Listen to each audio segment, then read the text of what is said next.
저번 때 대법원 홈페이지에 우리가 가가지고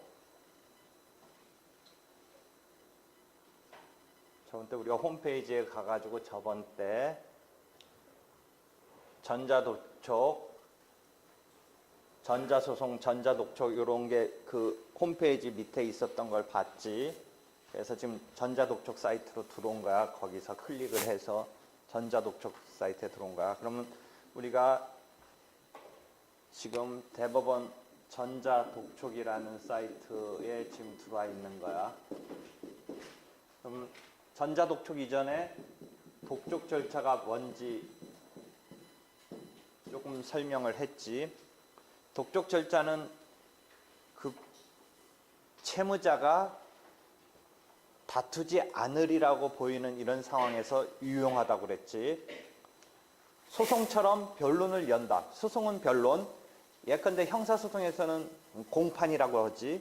이 법정의 양쪽을 불러가지고 자기의 억울함을 펼치는 그 과정이 독촉 절차는 없는 거야.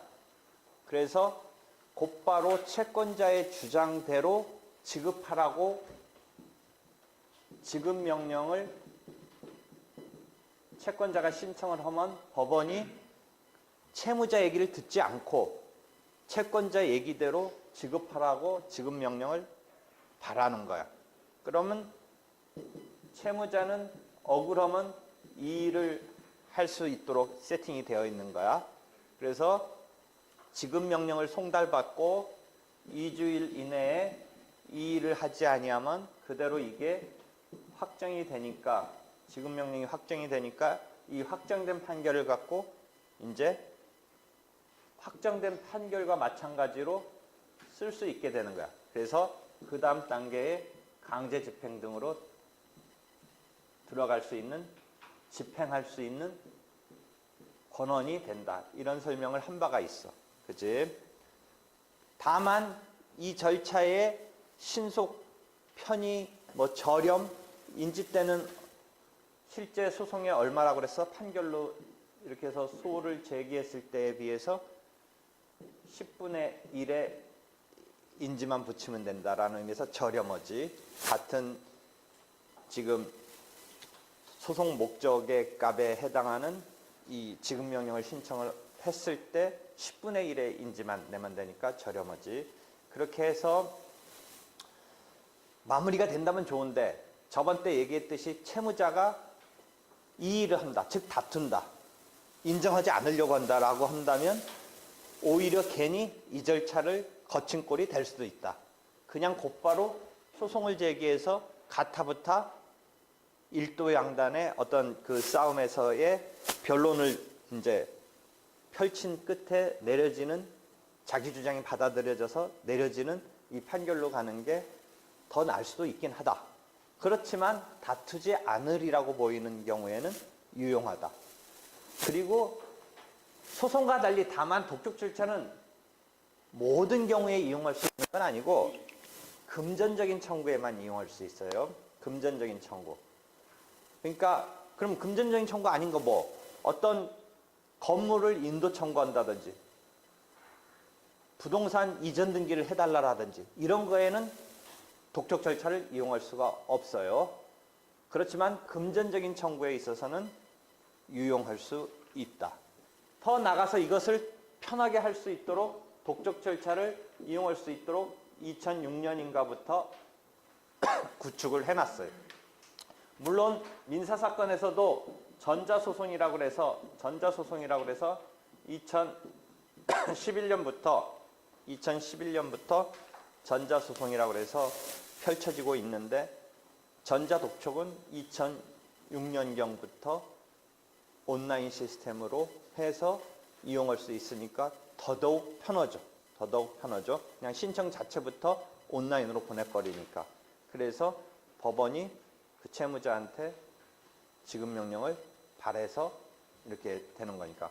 그 전자독촉 사이트가 대법원 사이트에 지금 있는 거예요. 그래서 지금 그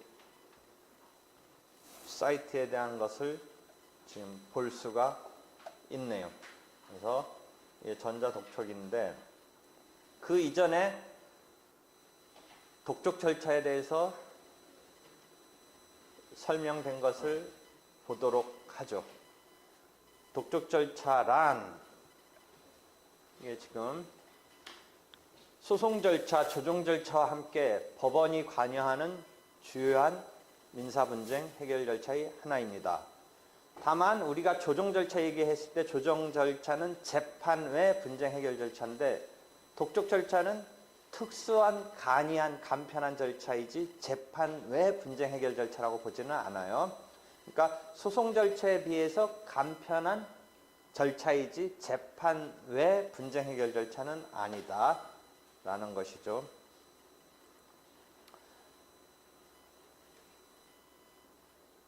일반 국민들에게 널리 그 내용이 알려지지 아니하여 그다지 친숙하지 않은 절차라고 생각합니다. 독촉 절차의 특색을 통상의 소송 절차와 비교해서 살펴보면 다음과 같습니다. 그러니까 금전적인 청구 같은 경우 있을 때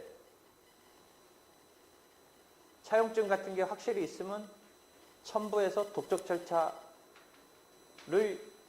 이용해버리면 사실은 간단하죠. 그러니까 일반 국민들이 이제 컴퓨터나 온라인 이런 활용 때문에 더더욱 이용하기 쉽게 구축해 놨으니까 내가 추구하는 것은 민사소법을 가리키고 변호사를 양성하는 이런 직업을 갖고 있지만 반대로 나는 소송을 국민 누구나 직접 이용할 수 있게 간단한 거는 직접 이용할 수 있게끔 하려는 소송의 어떤 대중화랄까? 소송의 일반화. 그러니까 한편 나는 변호사를 양성하는 직업을 갖고 교육을 하고 있지만 여러분은 그래도 법학을 했지만 여러분보다도 못한 일반 사람들조차도 자기가 겪은 분쟁을 해결할 수 있도록 해주려는 게 내 모토예요. 여러분이 그 지금 과정에서 강의를 듣고 있는 거예요. 그러니까 잘 보세요. 독촉 절차의 장점은 이제 이해하겠죠. 근데 여러분은 그래도 법학 지식이 있어서 그런데 법원 사이트에서 이렇게 친절하게 해주긴 하지만 실제 일반 국민이 이런 말들을 이해할 수 있을지 한번 잘 생각해 보세요. 우리는 익숙한 말들인데 그래서 이런 정도 해주면 할 수 있다고 생각하지만 나는 또 한편 조금 어려울 것 같아. 그래도. 그래서 다시 한번 이렇게 설명을 하는 거예요. 서류 심리만으로 지급명령을 발령합니다. 무슨 말인지 알았죠, 아까? 변론 같은 게 열리지 않는다라는 거죠. 신청한 채권자의 주장에 따라서 소정의 그 신청 자체의 요건만 충족하면 실질적으로 빌린 것인지 아닌지를 변명을 듣고 그것에 따라서 판단을 한다라는 과정이 없이 그대로 지급하라라고 날아간다. 이해되겠죠? 그런 것이죠. 채권자가 제출한 서류만을 심사하고 지급명령을 발령하므로 통상의 소송처럼 법정에 출석할 필요가 없고 그 결과 법원에 출석하는 데 따른 시간과 노력을 절약할 수 있다. 이해되겠죠? 그렇게 되어 있네. 되겠죠? 그 다음에 신속하다. 약식의 간편한 분쟁 해결 절차이다.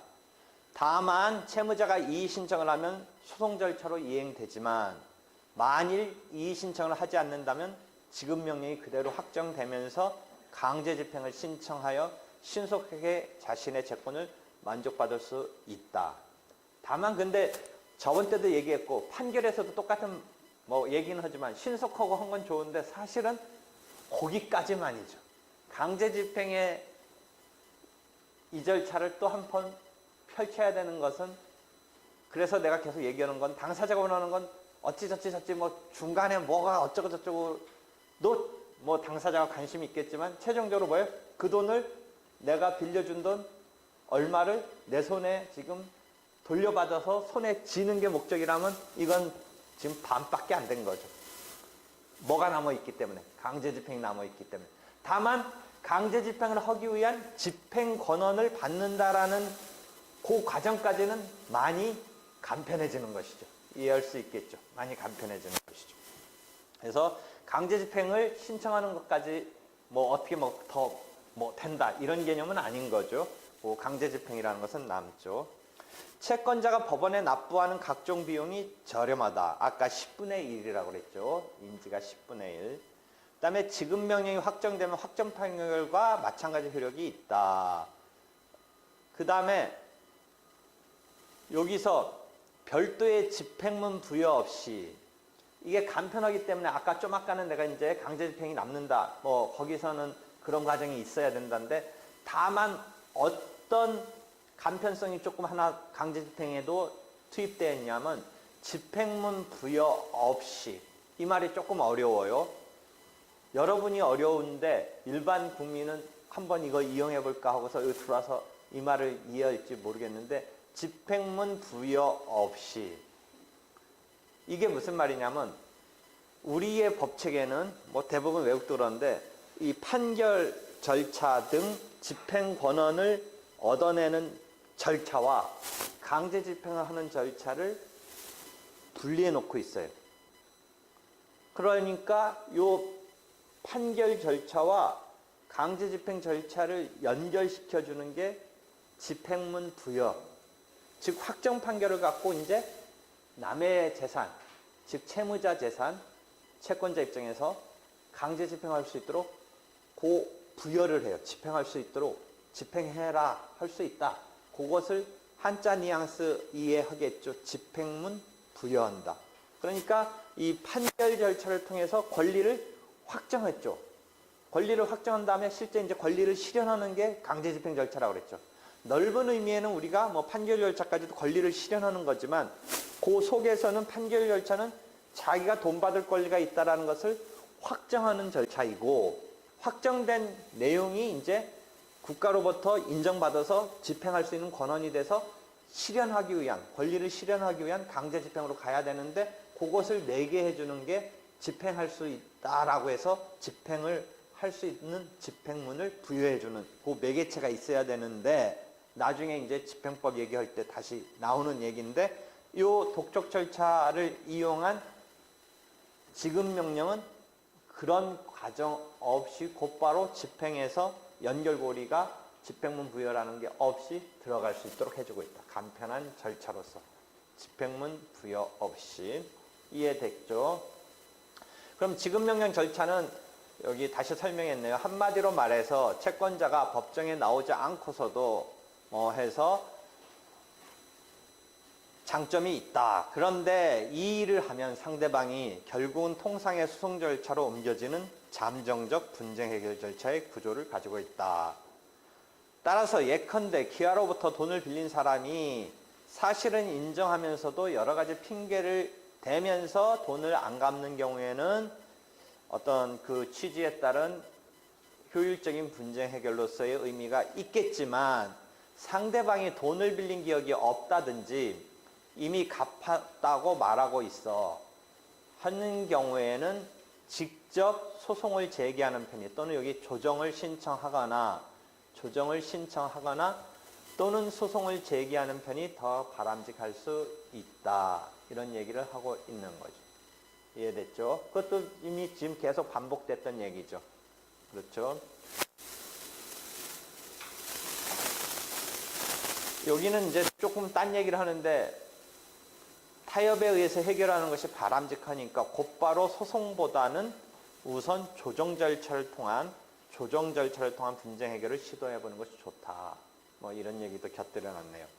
독촉 절차는 모든 경우에 다 이용할 수 있는 게 아니다. 아까 이야기했죠. 어떤 금전적인 청구, 대체물 청구지 어떤 특정 물, 어떤 동산, 부동산 이 자체를 인도하라. 이런 것 등에 대해서는 이용할 수 없다. 이전 등기 청구 등에는 이용할 수 없다. 이해되겠죠?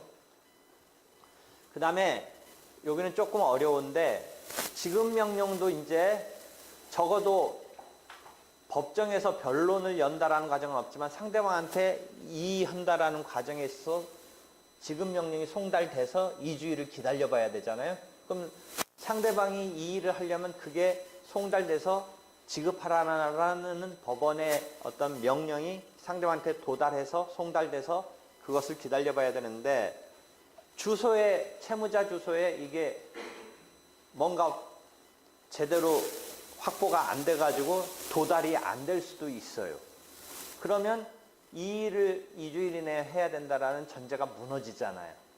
일단은 제대로 전달돼서 너 불만이 있으면 이의해라, 이런 과정은 있긴 있어야 되는데, 그 점에 있어서 무시할 수 없는, 무시하고서 이렇게 가면 안 되니까 제대로 도달은 시켜야겠는데, 그래서 처음에 적어낸 주소가 제대로 거기에 도달되지 않아서 그게 돌아온다든지 한다라면 일정한 기한 내에 송달 가능한 주소를 보정하거나, 보정이 어려울 때는 곧바로 여기서 더 이상 하지 말고 소재기 신청을 하도록 하고 있어요.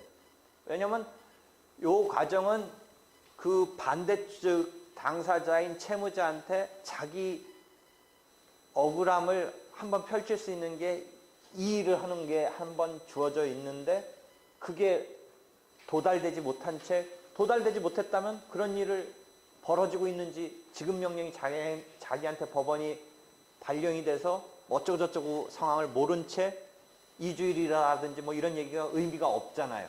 그러니까 그게 한 번은 제대로 가줘야 되는데, 그게 제대로 도달하지 못한다면 다시 한번 너 주소 좀 잘, 채권자 보고 채무자 주소 잘 파악해서 해봐라 라고 보정을 명하는데, 그래서 보정돼서 한 번 더 시도해보든지, 아니면 더 알도리가 없으면 이 절차는 이제 그만하고 소송으로 가야 돼요. 소송에서는 역시 마찬가지로 도달 안 되고 송달이 안 된다라면 거기서는 어떻게 할 수 있길래 소송으로 가라고 그러는지, 깝깝할 의의는 마찬가지 아닐까라고 언뜻은 생각되죠. 근데 소로 가면 뭐가 있기 때문에 그게 가능할 수가 있어요. 그 뒤에 공시송달로 펼쳐지는 절차가 있는데, 여기에서는 그럼 공시송달을 못 쓰느냐? 원칙적으로 못 써요. 독촉 절차에서는 공시송달을 못 쓰니까 공시송달 등의 상황을 펼치려면 소송으로 가야 돼. 이해되겠죠? 그러니까 여기서는 송달 가능한 주소를 보정하거나, 보정이 어려울 때는 그냥 요 과정에서는 스톱해버리고 소송으로 가서 이제 뭐 공시송달을 한다든지 하는 이런 염두에 두고 소송으로 가야 되죠.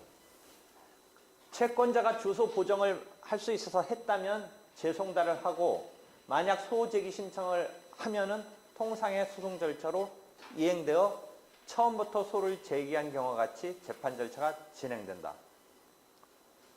다만 그러지 않으면 보정도 안 하고 뭐 소제기 신청도 안 하면 더 이상 이거 법원이 어떻게 할 수 없으니까 각하시킨다. 한편 채무자가 지급명령 정본을 송달받고도 이의 신청을 하지 아니한 채 2주일이 경과하면 지급명령이 확정되고, 채권자는 지급명령 확정이 됐으니까 강제집행을 신청할 수 있다. 그렇죠? 그러면 이제 채무자는 그때는 2주간의 이의를 안 했는데, 나중에 생각해보니까 뭔가 억울해요. 갚았는데 그때 이의를 했었어야 되는데 등등, 이런 상황이 간혹가다 있을 수 있어요. 그래서 강제집행이 들어오는 단계에서 채무자 입장에서는 그 단계는 어떻게 손쓸 수 없나 라는 이야기가 조금 또 어렵게 펼쳐지는데, 여기 청구이의소를 제기함과 동시에 강제집행 정지 신청을 해야 한다. 여기서 근데 여러분이 하나 판결 절차와 다른 중요한 점이 있어요. 판결은 확정이 되면 그 판결이 확정되기까지 변론을 열어서 자기 주장을 펼칠 기회가 주어졌기 때문에 그때 주장하지 않은 사유 갖고 지금 와서 이제 와서 그거 막 아니다라고 하는 거는 판결에서는 뭐 때문에 원칙적으로 안 돼요? 우리가 판결에서는 확정된 판결을 갖고 거기서 돈 주라고 했는데 이제 와서 막 그때 내가 갚았는데 왜 달라고 하느냐 이 주장을 지금 와서 펼치는 건 안 돼요. 왜? 기판력이 있어서 그래요. 기판력의 시적 범위, 변론 종결시 우리가 민사소송법에서 조금 어려운 얘기로 배우는데 그런 게 지금 여기에서 연결돼서 얘기한다면 지금 와서 소송 끝났는데 확정됐다는 말은 소송으로 지금 막 3번까지 싸울 기회가 어찌됐건 주어지고 뭔가 자기가 싸우려면 싸울 수 있었는데 뭐 싸웠는지 안 싸웠는지 모르지만 하여튼 확정이 됐어요. 그런데 지금 와가지고 그 확정된 내용을 갖고 막 걸고 넘어지는 거는 안 된다. 기판력 때문에. 그죠? 그런데 여기서는 지급 명령이 확정됐는데 청구 이의소라고 조금 어려운 얘기는 나오는데 하여튼 물고 늘어질 수가 있다는 취지예요. 그때 내가 이의는 안 해서 그냥 확정이 됐는데 실은 그 문제는 끝난 문제라든지 없었던 문제인데 이상하게 내가 그때는 뭐 그렇게 했지만 지금 와서 나 그거 따져보겠다라는 게 확정된 지급 명령에서는 가능하다는 거예요. 그죠? 가능해요. 그럼 두 가지에서 왜 차이가 날까를 법 배우기 전에 뭐 아무것도 내가 재미있는 민사소송법, 쉬운 민사소송법인데 우리가 막 그 어려운 법이론 생각하지 말고 두 가지의 차이를 가만히 생각해 보면 이해할 수 있어요. 상식적으로 생각해 보세요. 여기서는 지금 와서 확정돼서 갚아야 된다라고 법원이 바란 것에 대해서 지금 와서 태클 걸면서 이제 와서 결론 났는데 할 수 있겠느냐 해서 판결은 안 된다지만 확정된 지급 명령은 된다는데 그 차이가 뭘까? 그냥 상식적으로 생각해 보세요. 쉽게 생각해 보세요.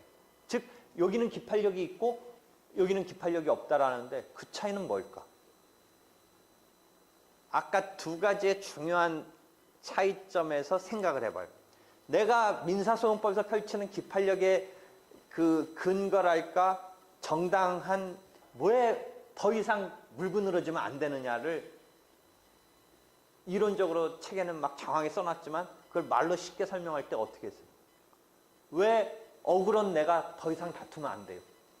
판결에서는 더 다투면 안 돼요. 그게 기판력이 때문에 그런데 그럼 그렇게 설명하지 말고 실제 그럼 왜 다투면 안 돼요? 실제로. 우리가 이론적으로는 기판력 때문에 다툴 수 없다지만 실제는 자기한테 충분히 다툴 기회를 변명을 펼칠 기회를 무엇을 통해서 변론이라는 과정을 통해서 주어졌죠. 그것도 3번 정도 주어졌잖아요. 그러니까 이제 와서 그 결론을 받아들여라가 기판력이죠. 됐죠? 그러면 확정된 지급 명령은 왜 그 부분서 달라졌는지 자 이제 생각해봐요. 왜 달라졌는지. 왜? 지금 이렇게 설명했잖아. 확정된 지급 명령은 왜 달라졌는지. 왜 그런 말에서 달라지고 있는지. 말해봐요. 그렇죠. 그거잖아. 그러니까 내가 기판력을 어떻게 설명해? 자기 책임, 자기 변명을 펼칠 기회를 주어졌는데 다 써먹고서 이제 와서 써먹었던지 뭐 하여튼 안 써먹었던지 그런 기회가 충분히 주어졌는데 확정된 판결에 있어서는 그러니까 이제 더 이상 따지지 마라. 뒷북치지 말았는데 지급 명령은 그 과정이 물론 이의할 기회 줬다라는 의미에서 약간의 뭐 자기 이익을 펼치거나 자기 변명을 펼칠 기회가 뭐 있었다고는 할 수 있지만 하여튼 그거는 정식의 변론은 아니고 그러니까 여기서는 그런 의미의 변론이 없었으니까 기판력 발생해서 부정적으로 보니까 지금에 와서 확정된 내용을 물고 늘어지는 게 가능하고 확정된 그 집행권원의 내용을 물고 늘어지는 소송이 그럼 뭐다? 그 물고 늘어질 수 있는 소송이 확정된 그 집행권원이 될 수 있는 판결이면 판결 아니면 이런 확정된 지급명령 등등 그 집행을 할 수 있는 권한을 지금에 와서 강제 집행 당하려는 찰나에 나 그거 하면서 물고 늘어지는 것의 소송이 뭐다? 강제집행법에서 그런 청구이의소. 그러니까 청구이의소는 누가 내는 거다? 채무자 측. 원래 판결로 치면 피고가 누구를 상대로? 강제집행하려는 원고를 상대로 내는 소송이에요. 그죠? 그러니까 청구이의소라는 개념 이해하겠죠? 민사소송법 다음에 민사집행법이 있는데 집행법 44조인가에 가서 보면 이런 청구이의소가 집행법상의 소송으로 있는 거예요. 집행법상의 소송으로. 그러니까 청구이의소 개념 알겠죠? 집행법에서 등장하는 이 소극적으로 몰려가지고 뭔가 의무를 이행해야 되는 이 사람이 거꾸로 그 채권자랄까 자기로부터 돈을 받아가기 위해서 집행을 하려는 사람한테 대항 카드로 치고 들어가면서 그걸 부정하려는 건데 확정된 판결에 대해서는 청구이의소로 뭔가 주장을 할 수 있는 이유는 변론 종결 전 사유 갖고는 안 되는 거죠. 그건 이미 확정된 거예요. 아까 기판력의 시적 범위가 변론 종결 전 사유는 확정된 판결에서는 이제 와서 뒷북치면 안 된다고 했죠. 기판력 때문에. 그러니까 확정된 판결에 대해서 청구이의소로 등장할 수 있는 사유는 변론 종결 시 이후 사유 갖고는 할 수가 있어요. 왜? 그 판결이 말해주는 건 어디까지를 갖고 잘잘못을 따져준 거예요? 변론을 열어서 변론을 마감하고 변론을 즉 종결하고 나온 끝에 그렇게 해서 나온 결론이니까 그 과정에서 펼칠 수 있었던 것 같고 지금 재탕, 삼탕 발목 잡는 건 안 되는데 그 이후 시점 갖고는 그건 판결이래도 그 이후 시점 거는 이 판결이 반영되어 있는 게 아니니까 물고 늘어지려면 늘어질 수 있다. 그러니까 확정된 판결에 대한 청구 이의 사유는 변론 종결 시 이후에 어떤 그 판결의 내용과 달라진 상황을 갖고 물고 늘어질 수는 있다. 그런데 확정된 지급 명령은 시점 불문하고 물고 늘어질 수 있다. 이해되겠죠? 청구 이의 사유가 될 수 있다. 이해됐어요? 차이 알겠죠? 하여튼 지금 청구 이의 소를 이야기해 줬어요.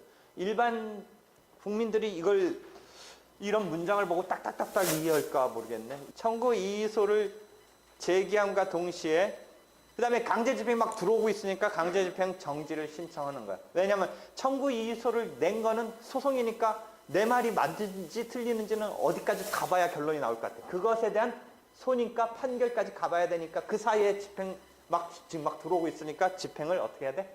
정지를 시켜야지. 잠정적으로 자기 말이 맞을 것을 전제로 해서. 이해되겠죠? 따라서 채무자는 지급명령 정본을 송달받으면 신속하게 그 내용을 충분히 검토한 후 이 여부를 잘 판단해서 해야 한다. 그렇게 되는 거죠. 다만 이의하지 않았더라도 확정된 지급명령에 의한 강제집행에서 정지시키기 위해서 이의소를 제기할 수 있긴 한데 이제는 요 절차적 부담을 안게 됨으로라는 의미가 뭐야? 무슨 의미겠어?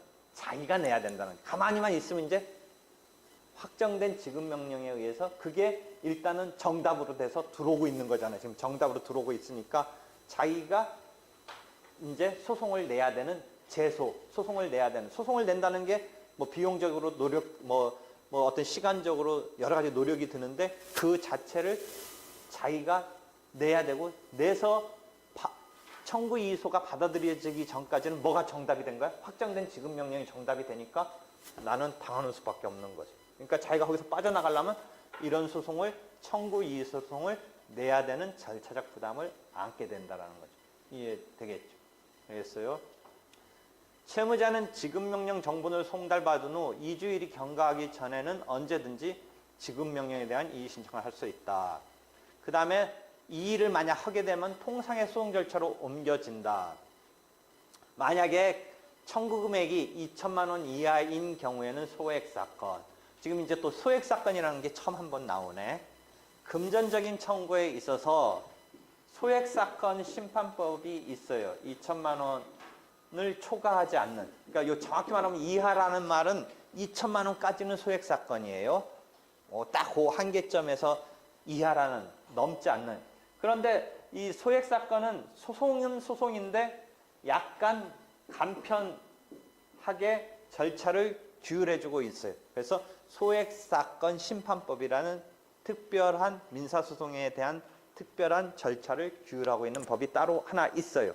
금액적으로 본인한테는 그게 단돈 20만 원이 됐든 2천만 원이 됐든 2억 원이 됐든 아주 중요한 거지만 어찌됐든 이 절차의 전체적인 운용의 규모로 봐서는 한 2천만 원 이하급은 조금 가뿐히 해주겠다 이런 생각이 있는 거예요. 본인은 왜 나한테는 그게 전 재산이고 소중한데 왜 이렇게 이런 식으로 취급을 해주느냐라고 생각할 수는 있지만 하여튼 절차의 전체적인 상황에서는 그 정도는 조금 그렇지만 2천만 원이 큰 돈이면 큰 돈이기 때문에 만약 비판을 한다면 그런 간편한 절차에 규율을 하기에는 2천만 원이 아무리 우리가 경제 규모가 어찌저찌 하다고 그래도 좀 큰 거 아닌가 이런 비판을 할 수가 있어요. 한 1,000만 원 정도 뭐 이런 정도로 내려줘야 된다 뭐 이런 주장도 있어요.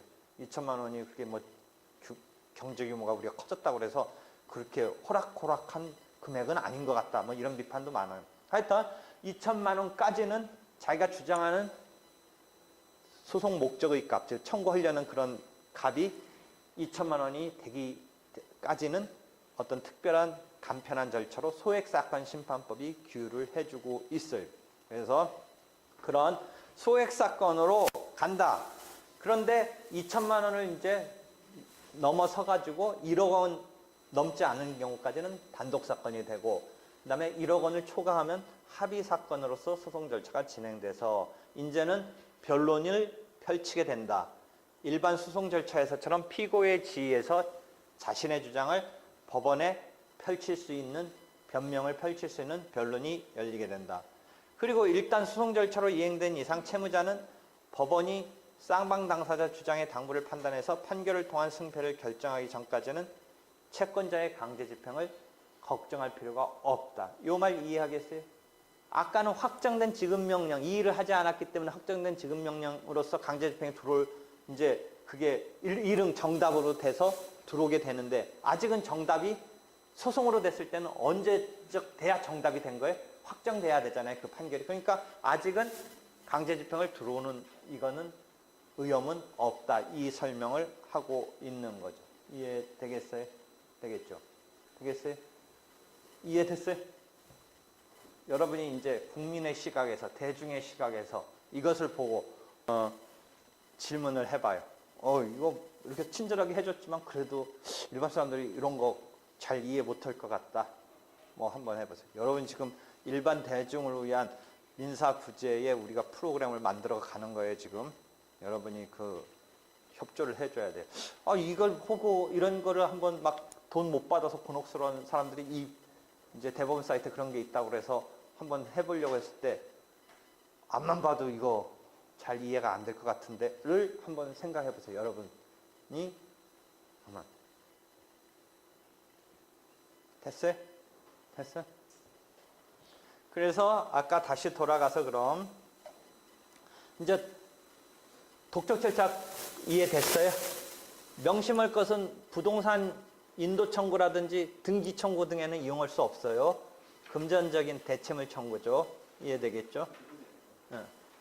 청구 600법 가족 2항을 보면 청구 이유는 변론이 종결된 뒤에 생긴 사유를 한다고 규정되어 있잖아요. 읽어봐.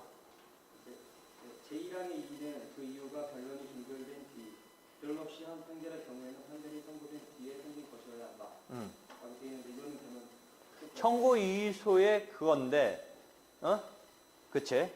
그런데 그거는 판결의 경우는 그렇게 돼야 된다는 거 이해됐지? 청구 이의 사유는 지금 44조 2항의 청구 이의소는 판결을 전제로 지금 조문이 어떤 사유 갖고 청구 이의소를 낼 수 있다? 변론 종결 이후 사유 갖고. 만약 무변론 판결이라고 해서 특수하게 변론 없이 즉 피고가 답변서를 30일 이내에 안 내면 무변론 판결이란 조금 지금 설명이 완전히 소송법에 이제 어려운 얘기가 나오는데 여러분 다 알고 있는 얘기지만 그런 무변론 판결에는 변론 종결이라는 게 없으니까 그 가로가 있긴 한데 하여튼 공식적으로는 변론 종결 시 이후 사유 갖고 하는 것이지 종결 전 사유 갖고는 안 된다 했죠. 그런데 이 지급명령, 확정된 지급명령에 대해서는 그 규정이 배제돼서 지금 기판력이 발생하지 않는다라는 거죠. 이해되겠어요? 근데 민사소송법 가족 14조 보면 지급명령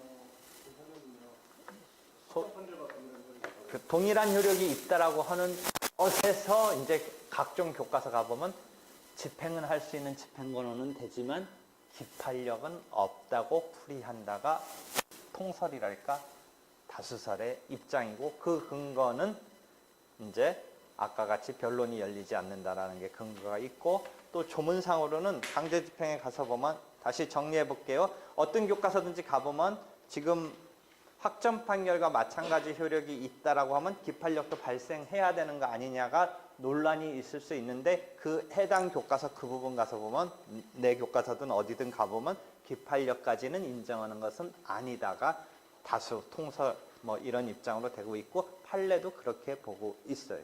되겠죠? 됐어요? 그 민사집행법 44조 2항을 가지고 지금 이야기를 했는데, 그 조문상의 근거는 봐봐요. 민사집행법 58조에 보면 아까 뭐 집행문 부여받을 필요 없이 뭐 이 경우도 58조에 나오는데, 58조에 3항을 보면 청구에 관한 이의의 주장에 대해서는 44조 2항의 규정을, 그 다음 44조 2항의 규정을 그 다음 문장 어떻게 될 것 같아? 지금 말하고 있는 거에 대한 흐름상. 다시 아까 44조 2항은 판결을 전제로 청구 이의소는 변론 종결 시점 이후 또는 가로로 해서 판결 없이, 아니 변론 없이 판결의 경우에는 판결 선고된 뒤에 생긴 것이어야 한다라는 44조 2항에 대해서 지급명령에서의 58조의 3항에서 청구에 관한 이의의 주장에 대해서는 좀 아까 지금 본 44조 2항의 규정을 적용한다, 적용하지 아니한다, 어느 쪽으로 지금 조문이 되어 있을 것 같아요? 적용한다라고 되어 있는 경우와 적용하지 않는다라고 된 경우에 있어서 전자처럼 되어 있을 것 같아요? 후자처럼 되어 있을 것 같아요? 지금 내가 뭐 이상하게 튼 게 아니고 설명에 따라서 보면 어떻게 되어 있어? 적용하지 아니한다라고 딱 되어 있잖아. 더 풀렸지. 조문상의 근거까지도 풀렸지. 조문상의 근거도 풀렸고, 이론상의 근거는 변론이 없어서 기판력이 발생하지 않는다 설명했고, 조문상의 근거는 아예 그렇게 적용하지 않는다라고 되어 있네. 되겠어요? 다시 정리해봐. 청구이의소라는 게 강제집행법에서 등장하는 소송이고, 민사집행법 44조가 규율하고 있는데, 그 2항에서 청구이의소로서 변론 종결 전 사유 갖고 주장해서 안 된다. 조문에 그렇게 돼 있기도 하고, 우리가 이론적으로도 이제 납득이 되잖아. 기판력 때문에. 그런데 그 규정이 확정된 지급명령과 관련해서 어떻게 되냐 했더니, 또 지급명령에 가서 봤더니 44조 2항의 규정을 적용하지 않는다라고 되어 있기도 하다라는 거예요, 조문이. 되겠죠? 됐어요?